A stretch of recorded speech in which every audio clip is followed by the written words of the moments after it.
Voy a empezar con una verdad tal vez demasiado evidente, ¿no?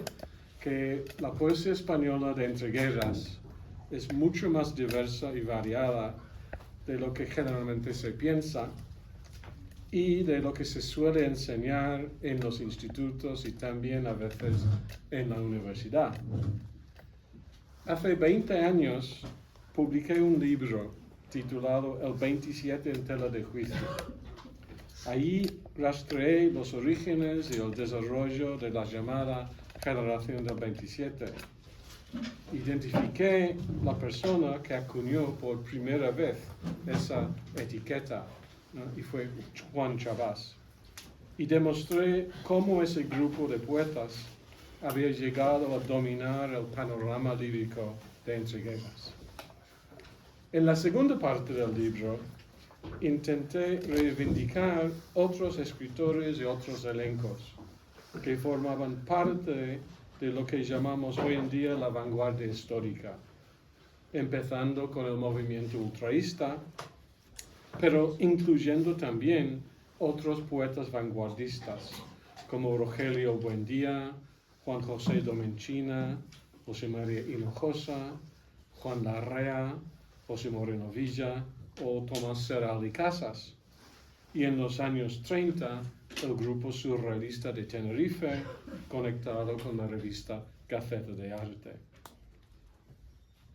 Ahora viene Ramón Prieto y Romero a enriquecer esa nómina, empezando con el tardío modernismo, pasando por el ultraísmo fuertemente influenciado durante un par de años por Huidobro, pero luego saliendo hacia 1921 con su propia voz, madura, singular, que es cuando empieza en serio la composición de los poemas que iba a integrar su colección Alas.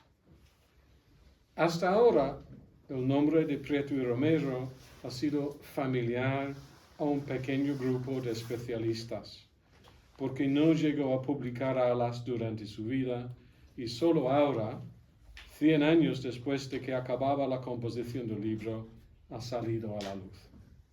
Además, puesto que solo publicó un total de 10 poemas en las numerosas revistas asociadas con el ultraísmo, ha sido categorizado como un miembro menor o incluso marginal del movimiento.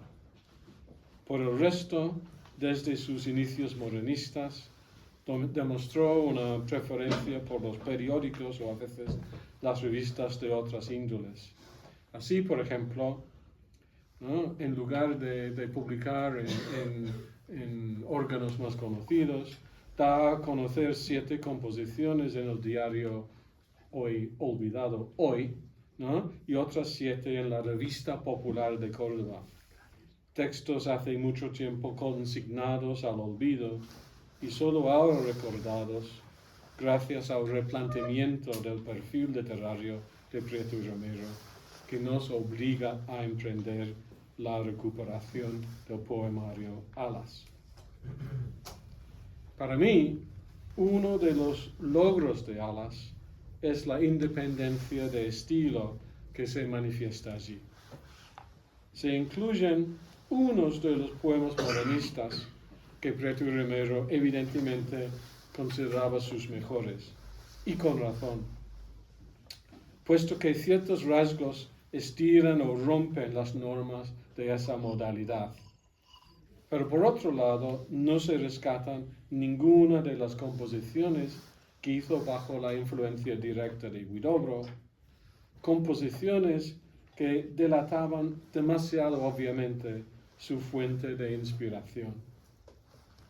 La gran mayoría de los 88 poemas no modernistas, ni creacionistas, ni ultraístas, presentan en distintos grados lo que llamaría un equilibrio, una interacción, un vaivén entre la poesía convencional y el impulso vanguardista, como podremos observar en los ejemplos que se van a leer esta noche.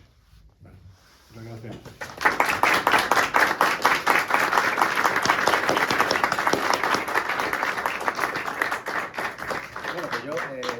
ser más, alargarme más que el profesor. No. El protagonista es él, pero quería 18 folios. Que traía 18 folios. Es que el otro día en la residencia de estudiantes vi que llevaba muchos folios y dije, bueno, pues vamos a ponernos aquí. No, traigo menos, Y además en letra gorda porque no veo, de hecho voy a también la yo voy a hablar un poco de cómo se ha gestado, cómo hemos llegado aquí hasta aquí, ¿no? Sí. Y cómo ha hecho que el profesor Anderson esté aquí. Ha recorrido el Atlántico para estar aquí esta semana. Y cómo, bueno, ha sido entrevistado también, o sea, cómo este libro se ha gestado y cómo hemos recuperado a mi bisabuelo y de varios que estamos aquí, Ramón Prieto Romero, ¿no?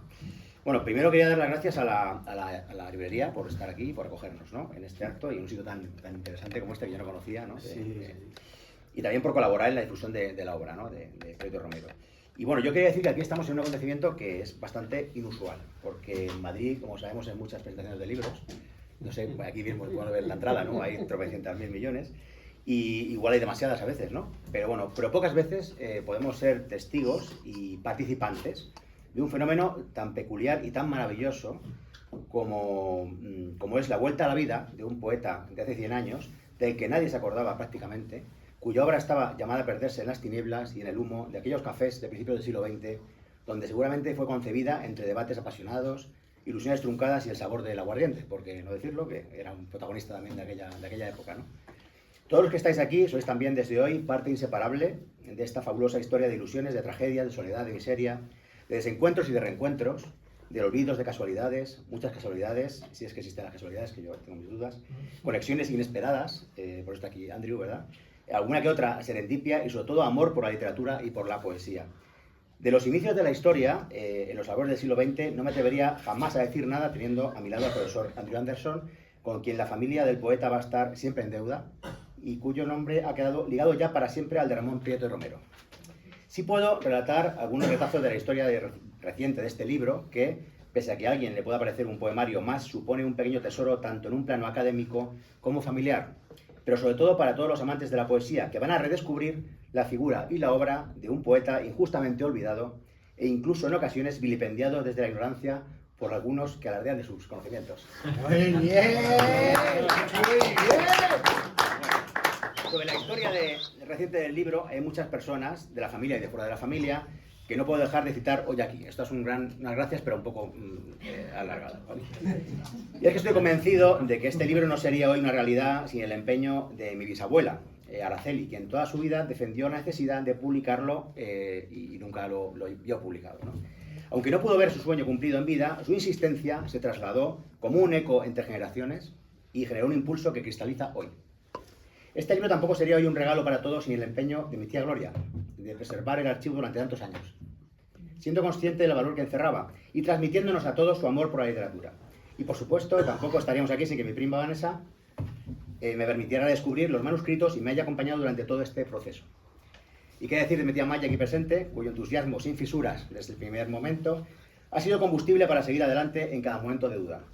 También a ella le debemos la preservación de la correspondencia más importante de Ramón Prieto Romero, en esencial la que mantuvo con Vicente Huidobro, que hoy los estudiosos, como Andrew, pueden disfrutar gracias a este libro. Voy acabando, También mi madre Berta, Tranqui, todo controlado. también mi madre Berta, por mantener viva en mi memoria la figura del abuelo Prieto y su amor por el flamenco, ha jugado un papel clave para que nos animáramos a lanzarnos a esta aventura, dibujando desde mi más tierna infancia los contornos de la figura mítica y fascinante del poeta. También quiero dar las gracias a mi hermano Rafael y a mi sobrino Martín por estar siempre ahí y por aportar siempre observaciones inteligentes sobre el desarrollo del proyecto, y a mi tío Mario por disfrutar como un niño con este proyecto. Estuvo el otro día, no está aquí hoy, pero estuvo con algunas dificultades, pero estuvo. Por disfrutar con el proyecto, que realmente estaba muy emocionado con ello, y a todos mis primos españoles y alemanes por allanar el camino y poner su entusiasmo encima de la mesa. Y hablando de alemanes, no puedo olvidar el papel que tuvo también nuestra tía Conchi, nieta de Prieto Romero, al recabar durante los años 70 de forma minuciosa, durante una estancia en España, ya he vivido siempre en Alemania, inscripciones de bautismo, de función, matrimonios, registros civiles, tal, documentos que han sido decisivos para corregir distintos errores que se habían extendido debido a la falta de evidencias oficiales. Y también hay un agradecimiento a un funcionario anónimo, que no apunta el nombre, que fue el que después de 2 semanas encontró el acta de defunción de Prieto Romero, porque no aparecía por ningún lado y no está digitalizado. Entonces este hombre le debemos también una corrección de un error histórico, ¿no? Porque aparecía que había fallecido en el 30 y falleció en el 33, o sea, ya en la República. Y además apareció donde había fallecido, en el Parque de Mendigos, ¿no? Y en unas circunstancias lamentables, y ponía profesión mendigo. Y esto fue gracias a un funcionario anónimo del Registro Civil de Madrid, que, bueno, pues que hizo un trabajo excepcional.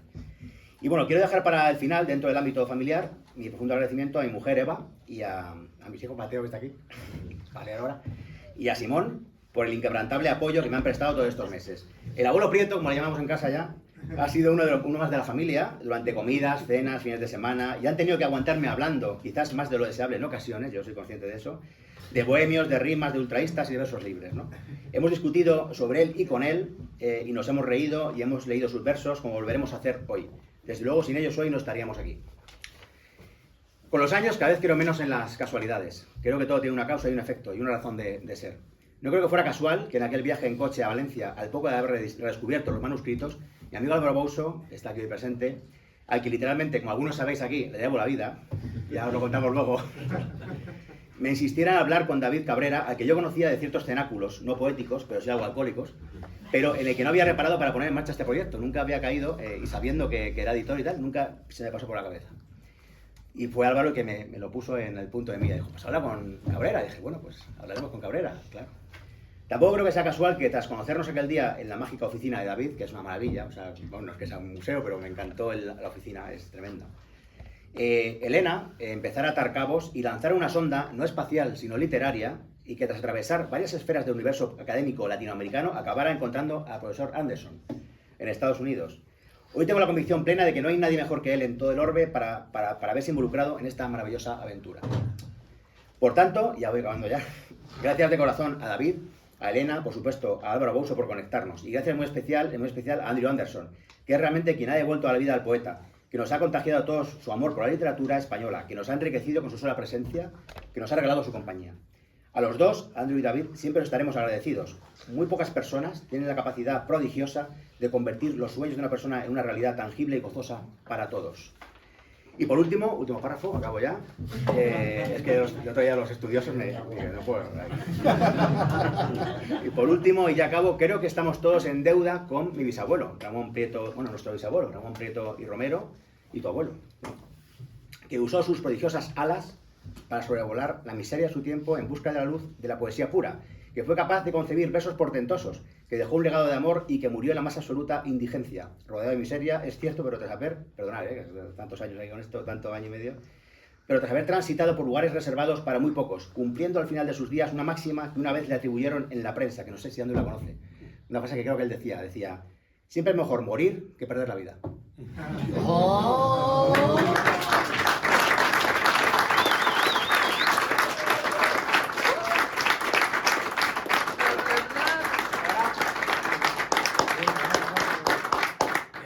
Dos miembros de la familia, dos generaciones diferentes, su nieta, mi tía Maggi y Mateo, tataranieto, van a leer algunos poemas que les han gustado del poeta, ¿no? Va a empezar Mateo, así que Mateo, te cedo aquí la tribuna. Gracias.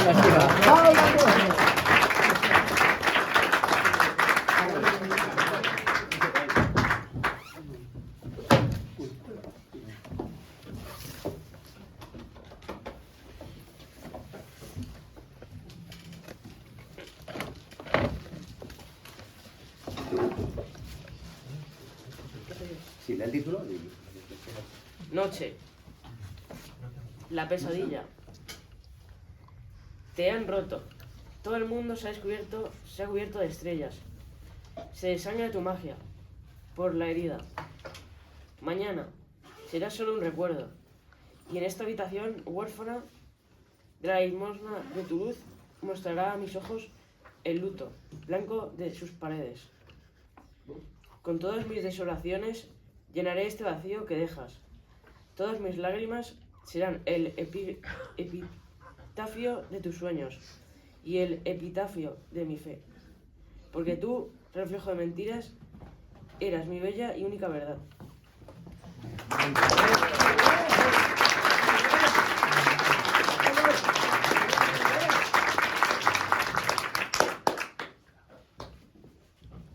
Ayer.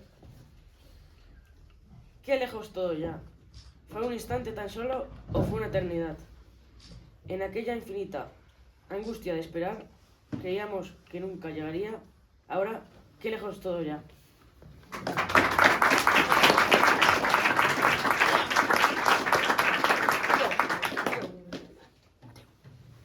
Paz. Yo todo lo esperé. Ya nada espero. Huyendo del ayer y del mañana, me he sentado a la orilla del sendero, por donde va la caravana. Sin fe en la vida ni en la muerte, sin sueños, sin amor. El alma mía está a mis pies inerte. Tal fue mi espanto un día. Ahora nada me espanta, viviendo este vacío que ni llora ni canta. Me siento con el alma sin alma de las cosas, como una piedra más en el camino, ciego a los espejismos de auroras engañosas e impasible a los hierros candentes del destino.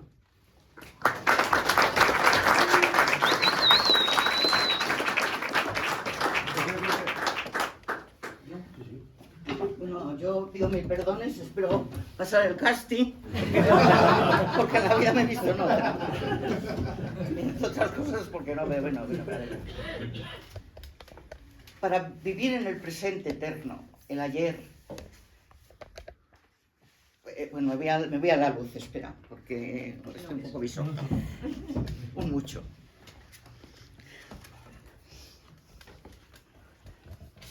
Para vivir en el presente eterno, el ayer, hecho lágrimas, uy, se asombraba a mis ojos.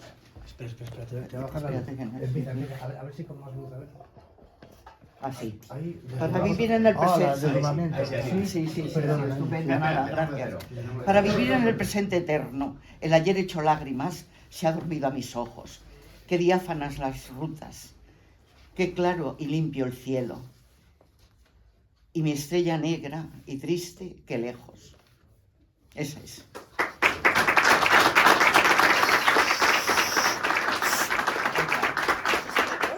Soledad, deshojé tus recuerdos uno a uno.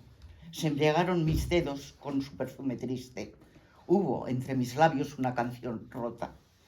Sobre la desolada planicie, mi corazón buscaba las huellas de una sombra. Y la última, una nube errante por guía y una llama en el frente. Así es la vida mía. Ciego de luz y oriente, yo voy a mi destino postrero, siendo a la vez camino y viajero.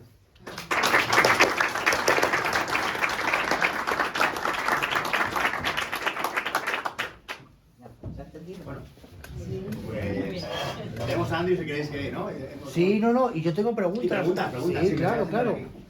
¿Te sientes más ahí? Sí. Porque yo creo que vas a contestar tú más que yo. Yo tengo preguntas para ambos y esta silla la puede ocupar quien quiera de la familia, que es el día de la familia.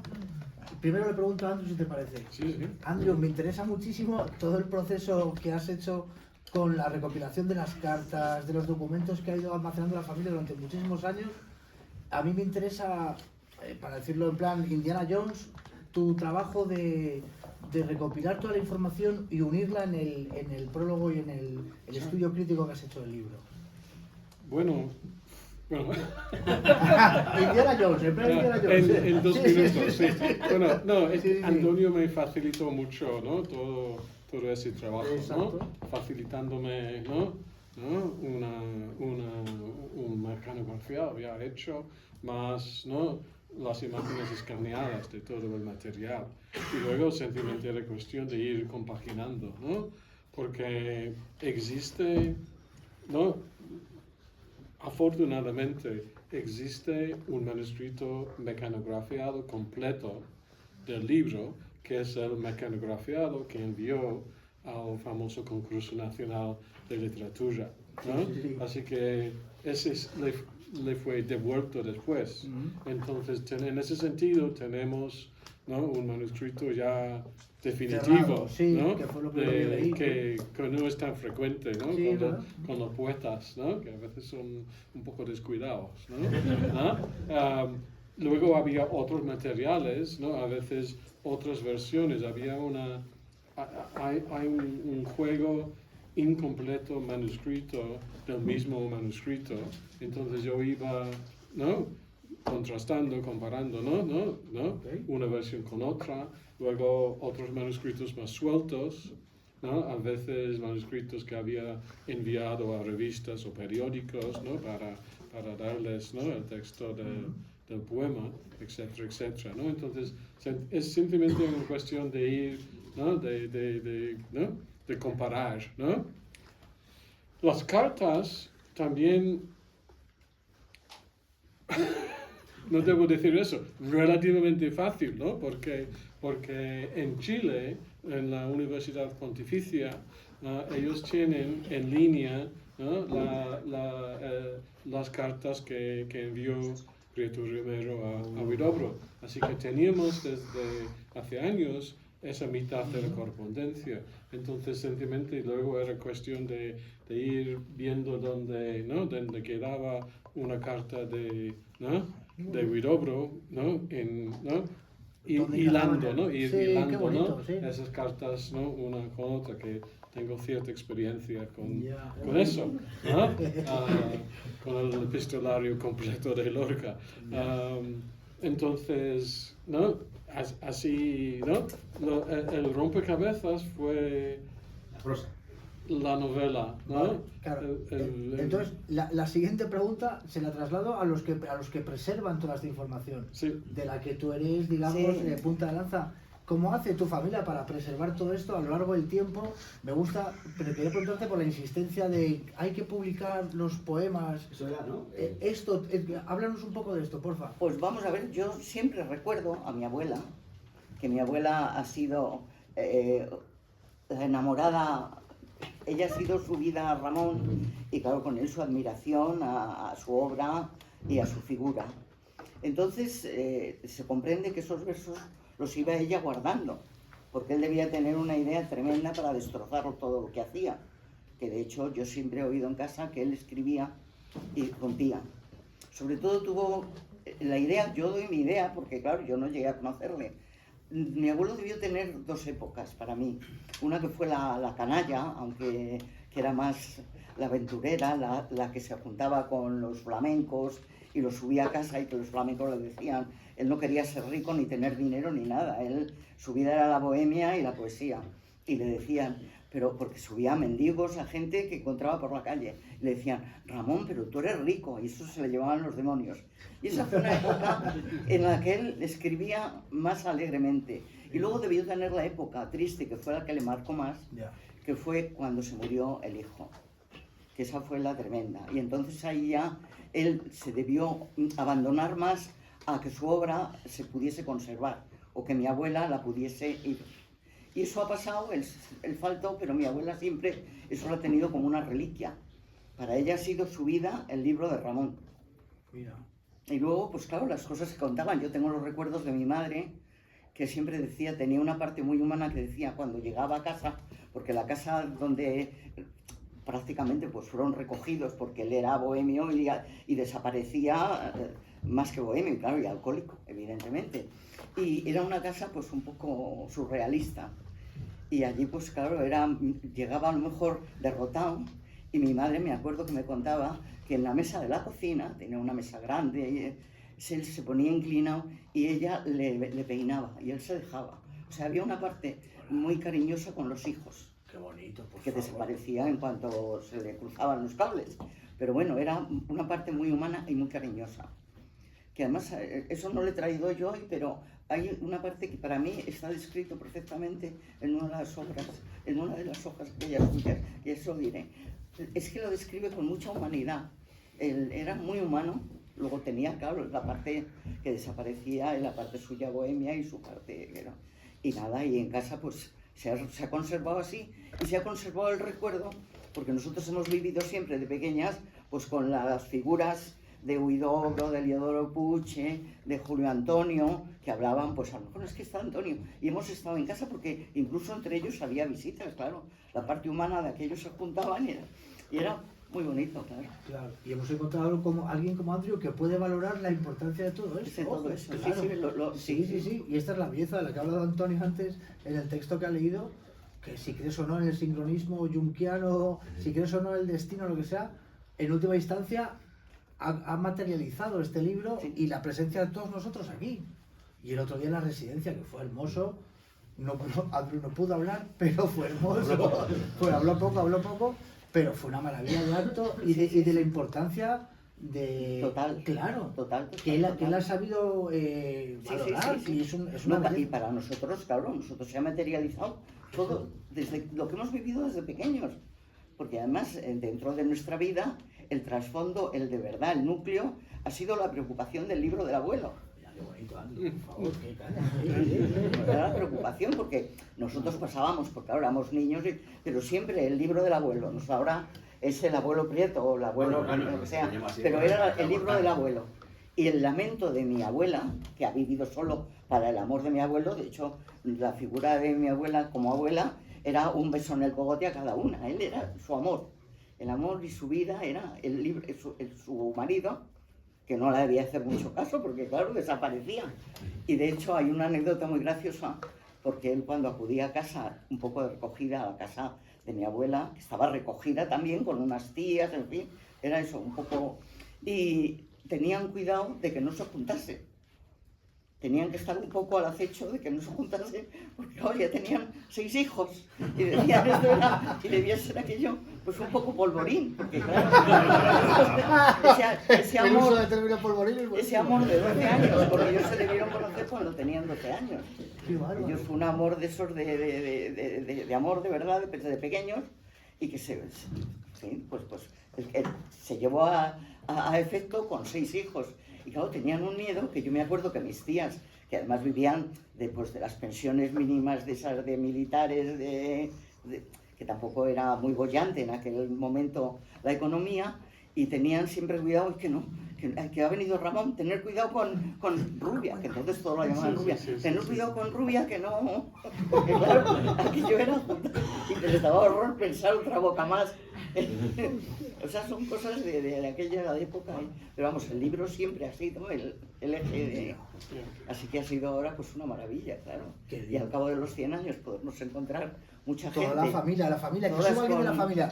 ¿Quién quiere hablar de la familia? ¿Quién quiere leer? Antonio, ¿quién tenemos planeado? A ver. A ver, ¿alguien más quiere de lado? Sí. Es el turno de la Simón. familia. ¿Qué? Rafa. Es bueno. Jaime, ¿verdad? Tenemos aquí...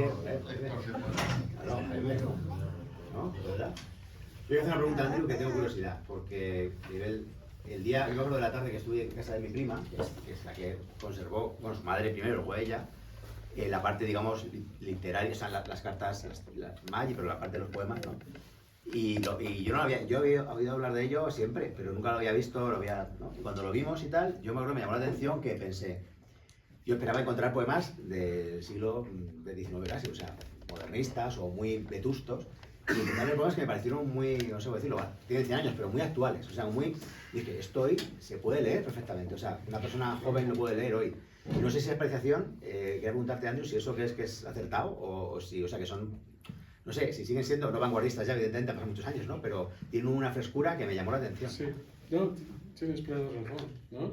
Que evidentemente es que todo lo que escribió está aquí dentro, menos, ¿no?, los primeros poemas modernistas, que realmente, ¿no?, ya imitaban muy de cerca, ¿no?, a los modelos de Ramón y perdón, de Rubén, ¿no?, y otros, ¿no?, que realmente no había ninguna chispa, ¿no?, que evidentemente era su época de aprendiz, ¿no? Pero luego, efectivamente, aquí dentro, como dije, ¿no?, hay algunos de esa época, pero que tienen una frescura, tienen algo distinto, ¿no?, ¿no?,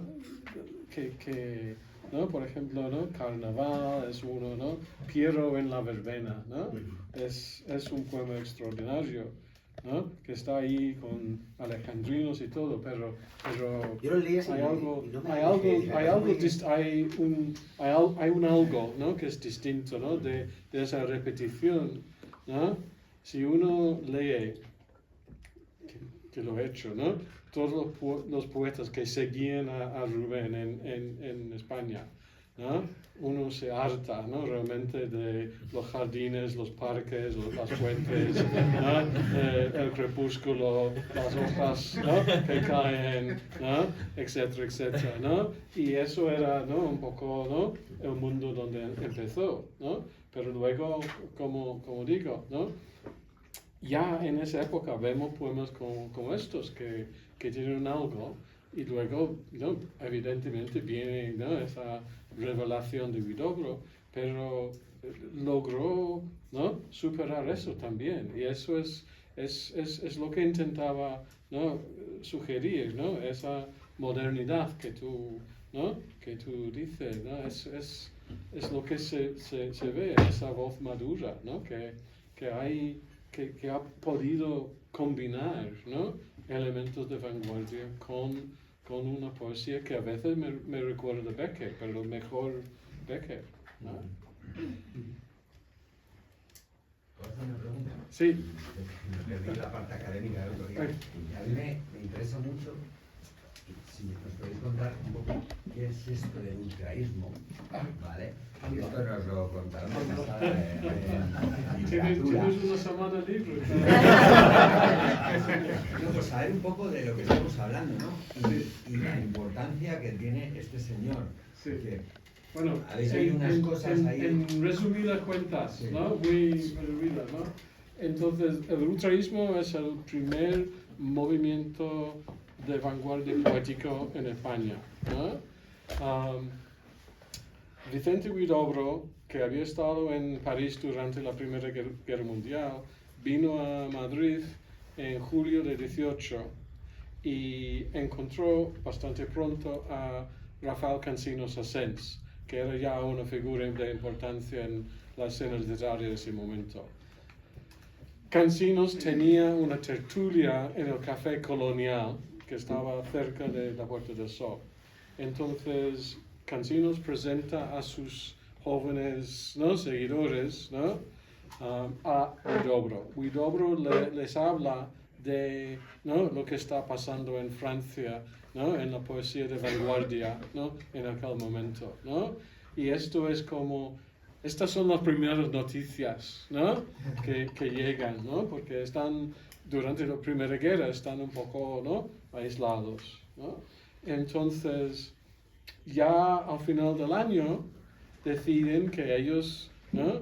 Que como Huidobro tiene su propio creacionismo, que él copia de un poeta francés que se llama Pierre Reverdy, ellos tienen que tener su propio ismo, ¿no? Y alguien decide que van a ir más allá de todo lo que se ha hecho, ¿no? En serio, ¿no? Más allá de lo que se ha hecho, entonces por eso se va a llamarse ultraísmo. Entonces escriben un primer manifiesto que Cansinos publica en una revista en enero del 19 y a partir de ese momento se lanza, ¿no? El movimiento. Y precisamente él en la correspondencia con Huidobro, Prieto y Romero describe el impacto que la poesía del mismo Huidobro había hecho en él, porque es completamente distinto, ¿no? Del modernismo. Y entonces, pero hay todo un grupo de poetas, ¿no? Haciendo pruebas, ¿no? Similares, ¿no? Intentando renovar muy de raíz, ¿no? La poesía española de ese momento. Y obviamente hay más fallos que éxitos, pero ese es el principio del movimiento bajo el auge de Cansinos, pero con este grupo de jóvenes que publican en distintas revistas y intentan renovar la poesía adoptando un estilo copiado un poco de Huidobro y de los poetas franceses de ese momento. Y eso dura varios años, ¿no? Desde el 19 termina más o menos alrededor del 25. Pero hay todo un grupo. Y tengo una pregunta sobre la comentamos otro día de pasada, pero me llama la atención como luego, o sea, la diferencia, digamos, no sé decirlo a nivel de vital o de origen de esta generación con el 27, ¿no? Que eran como más, venían de mejores familias, van a las estudiantes, que era como, que yo no tenía esa idea de que era como, bueno, como ir ahora a un sitio de élite, ¿no? Entonces, y que había como una diferencia cultural y luego estos opacaron completamente. De círculos, de clase, de todo realmente, ¿no? Y cronológicamente también, porque los ultraístas empiezan a publicar primero, ¿no? Unos años, ¿no? Hay un pequeño desfase, ¿no? Porque realmente como ellos nacen bajo el auge de Cansinos, 27 nace bajo el auge de Juan Ramón Jiménez, ¿no? Que, ¿no? Recoge en sus pequeñas revistas, ¿no? Los primeros poemas de aquellos poetas, ¿no? Pero había distintos mundillos literarios en aquel momento y realmente pertenecía a mundillos completamente distintos, ¿no? Hay muy poco contacto. En el caso de Prieto Romero, ninguno que yo sepa, ¿no? Entonces, pero lo que pasó es que como todas las bandas de rock y como todos los movimientos de literatura, hubo disensiones internas, ¿no? En el grupo ultraísta, y entonces por eso, ¿no? Iba, ¿no? En declive, y era precisamente el momento en que los que ahora llamamos del 27, aunque no lo sabían en aquel momento, ¿no? Iban ascendiendo, ¿no? Y la ventaja de los del 27 es que ellos tenían todo un grupo de críticos que escribían muy elogiosamente de ellos, mientras que el ultraísmo solo tenía Cansinos, que se desilusionó un poco también con el ultraísmo. Pero, ¿no? ¿No? Eso es más o menos, ¿no? lo que pasa. Pero lo que pasa después es que por una serie de maniobras culturales, literarias, etc., ¿no? El 27 llega a dominar nuestra visión de lo que era ese periodo de entreguerras. Y bien, bueno, son poetas importantes, pero no es toda la historia. Sí. Bueno, ahí me gustaría preguntar al profesor, pues ya ha dicho un poco en su presentación lo que sintió, pero cuando usted empezó a ver el material escrito del autor, ¿cuáles fueron sus primeras impresiones? O sea, lo primero que sintió cuando empezó a leer y empezó a ver el material. Me quedé muy impresionado, ¿no? Porque yo no sabía qué atenderme realmente, ¿no? Y como decía, ¿no? Como yo había leído quizá, tal vez 5 poemas de Prieto Romero hasta ese momento, poemas francamente bastante marginales que habían aparecido en alguna revista de provincia. Y entonces, ¿no? Yo ¿no? ¿Qué es lo que voy a recibir? Y realmente, ¿no? Fue una sorpresa muy, muy grata, ¿no? Descubrir que realmente aquí, ¿no? ¿No? Tenía, ¿no? Entre manos un poeta para mí de línea, ¿no? Un poeta, ¿no? Importante, no va a sustituir a Lorca, pero ¿no? Un poeta, ¿no? que realmente, y lo creo sinceramente, valía la pena recuperar y reivindicar. Si me permite, Andrea, aquí un pequeño inciso, también se sorprendió del envoltorio del archivo, porque queríamos tomar café con él y aparecimos en una bolsa de, no sé, de mercado, ¿no? ¿De qué? Ahí, y dijo, ¡por Dios! ¿Qué traen aquí? Entonces ya le dimos valor también nosotros, evidentemente. Cuando él le dio valor, le dimos un valor que pensamos que tenía, pero claro, no tanto. O sea, en fin. Yo quería comentar una cosa. Me imagino que habrá alguien en la Universidad Pontificia de Santiago que también se sentirá muy satisfecho de haber encontrado la correspondencia inversa, ¿no? Supongo. Eso llegará el momento en el que algún investigador diga, hombre, aquí está, esto hace más. Sí, aquí, ¿no? sí, O sea, sí. Eso.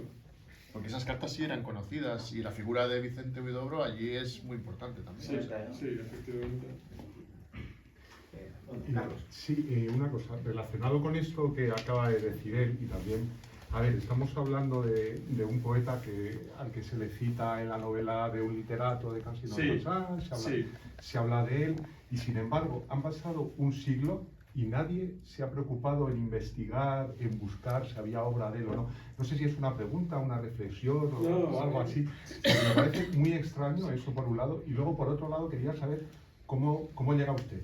O sea, cómo esto llega a usted, porque no sé si lo ha contado exactamente antes, cuando lo está haciendo el editor, o sea, cómo, digamos, si es a lo mejor, si es a la familia, que te voy a hacer la pregunta, ¿cómo se llega al profesor Anderson? Perdón, Andrew, a esta pregunta a Cabrera, a David, porque fue Elena la que ¿no? empezó a indagar. Bueno, vamos por la segunda pregunta, ¿no? Y aquí hay otra casualidad, que añadir a tu lista, ¿no? Porque me parece que yo en aquel momento estaba trabajando en la preparación de una exposición sobre Lorca en Granada y necesitábamos información sobre la primera edición de las obras completas que se habían hecho en Buenos Aires durante la guerra en la editorial Losada. Y yo contacté con un experto en esa área, Pedro Larraz, en la Universidad de Alcalá, y él me dio la información, y bien, ¿no? Y me parece que meses después es Elena que contacta con Pedro, ¿no? Y dice, pues, yo conozco a... ¿no? Y así fue, ¿no? Fue esa cadena de contactos, exacto. Pero volviendo a es una excelente pregunta, ¿no? Y realmente es que somos pocos los que nos dedicamos a recuperar el ultraísmo, ¿no? Hemos empezado y es que hay un grupo de, digamos, 20 poetas, ¿no? Que ¿no? caen bajo esa etiqueta. Y entonces estamos empezando a estudiar, ¿no? ediciones a veces muy difíciles de conseguir, de ver los poemas en las revistas que son de más fácil acceso. Pero cada poeta, ¿no? requiere su estudio a fondo y básicamente es un proceso, ¿no? Es un proceso. Y yo llegué a esto realmente como decía, ¿no? Que en un momento dado, aunque había dedicado mucho tiempo a un poeta canónico como Lorca, ¿no? Yo vi, ¿no? que había habido una especie de maniobra no sé cómo decirlo, ¿no? de historia literaria retrospectiva, ¿no? Que ellos se habían, ¿no? tomado, ¿no? La posición, ¿no? central dentro de esa historia. Y entonces, ¿no? empecé a ver qué más había en aquel momento. Y salen, ¿no? esa racha de nombres, ¿no? Hay muchos poetas, ¿no? Durante el ultraísmo, después del ultraísmo, ¿no? El grupo surrealista de Tenerife, ¿quién habla de ellos? Que es un grupo importante también. Pérez Viric. Exacto, ¿no? Eso, ¿no? Eso.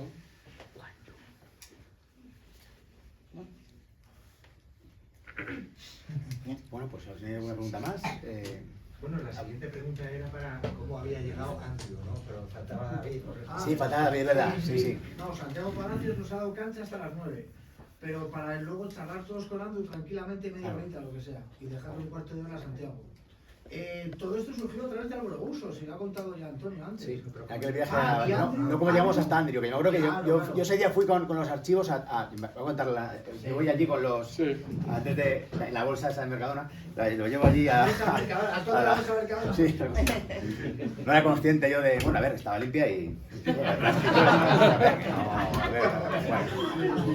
entonces llego allí como he dicho antes, que me encanta o sea, bueno, a ver, no vamos a ir todos a ver el despacho, el estudio de David, pero es una maravilla, o sea, es un entorno, hasta un saco que me encanta eso, por cierto. Bueno, entonces yo allí hemos, claro, y con Elena, que sabe lo suyo, empezamos a ver allí, empecé a sacarle las cartas, sacarles tal, y empezamos a ver que, bueno, ellos vieron, yo digo, mira, aquí con confianza, porque yo no soy capaz de valorar si esto tiene, yo creo que son poetas, yo le decía, son poemas muy actuales, muy modernos, yo creo que son...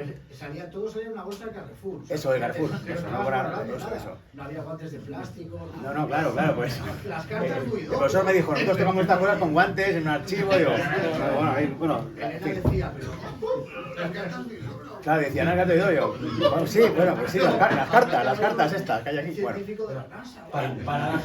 Para la gente que no conozca a nuestra familia, es un milagro, o sea, que haya sobrevivido esto.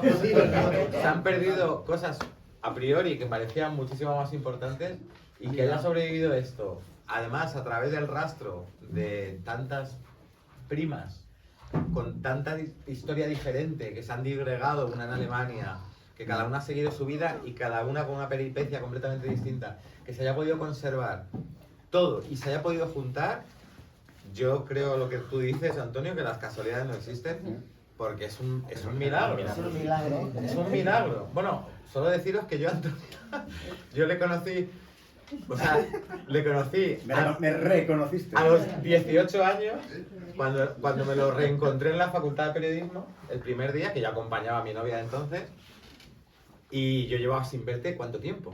No sé, muchos años. De hecho, yo me acerqué a él y le dije, Antonio, soy tu primo. Y... Yo pensé que era una inocentada de un veterano que tiene una... Entonces, si podemos perdernos entre los primos, que esto se haya mantenido legible en un estado decente, es milagroso. O sea, bueno, realmente... legible, la parte de prosa que yo escaneé y tal, y cuando le mandé, lo que le mandé las cartas decía, bueno, vale. Pero cuando le mandé la prosa dije, bueno, yo se lo mando allí, como que...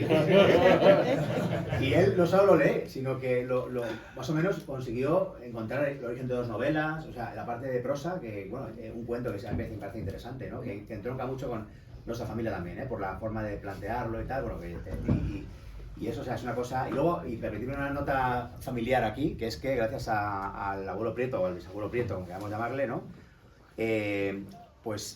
Los tataranietos se han conocido este fin de semana, porque de cara a la presentación pasada vino mi primo, uno de nuestros primos de Alemania, que no había venido, hacía de que era un niño, yo no lo conocía, no lo vi desde 7 años, trajo a su hijo de 9 años y estuvo en casa con sus no sé cómo se llaman, entre tataranietos, pero bueno, sus primos, ¿no? Y pensé yo un día, digo, o sea, ¿quién le va a decir a este hombre que gracias a esta obra, ¿no? Después, resucitada después de 100 años, se van a conocerse 2 ramas de la familia que nunca se hubieran conocido? De ahí nunca sabe lo que puede pasar, porque claro, ya tiene, ¿verdad? Además el chaval fue al estadio del Madrid. Es que realmente el recuerdo que tengo yo familiar de las cosas que se cuentan, esta era una historia más. Claro. O sea, y no era ni siquiera la más espectacular. No. O sea, era una historia, claro, era una historia de bohemia, de un señor borracho que cada vez que llegaba dejaba preñada a mi bisabuela. Que subía los flamencos a casa ya a las 5 de la mañana de sorpresa. Pero no era lo peor que subía, aunque él no estuviera, porque luego a mí me han contado la historia que subían ladrones allí y luego tu tío era el jefe de policía, mi madre era jefe de policía y subían los ladrones a saludarle, ¿no? Allí. Entonces, luego mataron a un águila de un disparo que está en el Museo de Ciencias Naturales. Está, pero no, o sea, está donada al Museo de Ciencias Naturales, pero he ido allí y no saben dónde está, está escondido.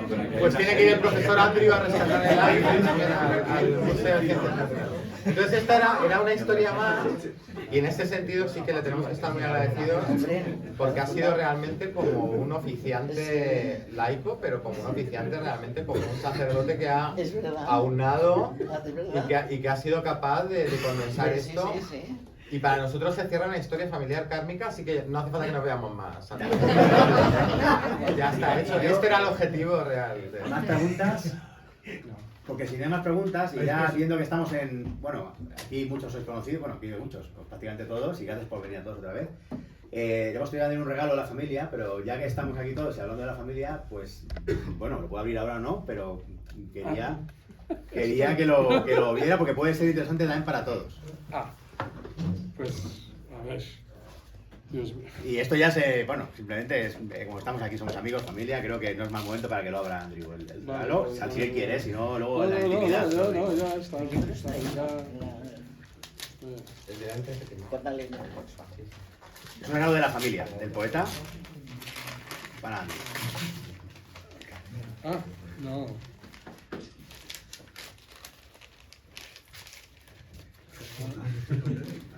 Dios mío. ¿Quién ha envuelto esto? Que lo destroza. Hombre, no, esto... Es uno de los que está reproducido varias veces. No Esto es demasiado, ¿eh? Esto es demasiado. Poeta virginal.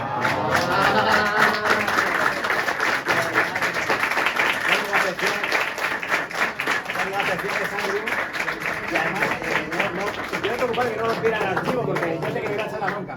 Pero como está copiado varias veces, o sea, él lo copió varias veces este poema. Entonces, no se va a perder en el archivo. Creo que esto tiene que volar a Estados Unidos y está en su casa, donde, bueno, igual Andrew lo coloca con un papel adecuado y porque estamos muy agradecidos. Si no es por él, no estamos aquí.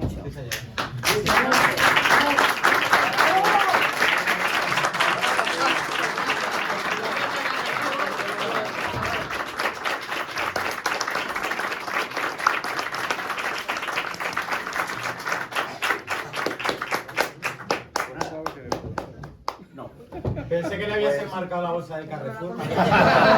Habría hecho más grande. Está a punto de tener la bolsa que hacer, pero me ha resistido, ¿eh? Bueno, ahí tenemos. Pues nada. Bueno, si queréis que firme Andrew cualquier libro, aquí estamos. ¿Te grabo todo?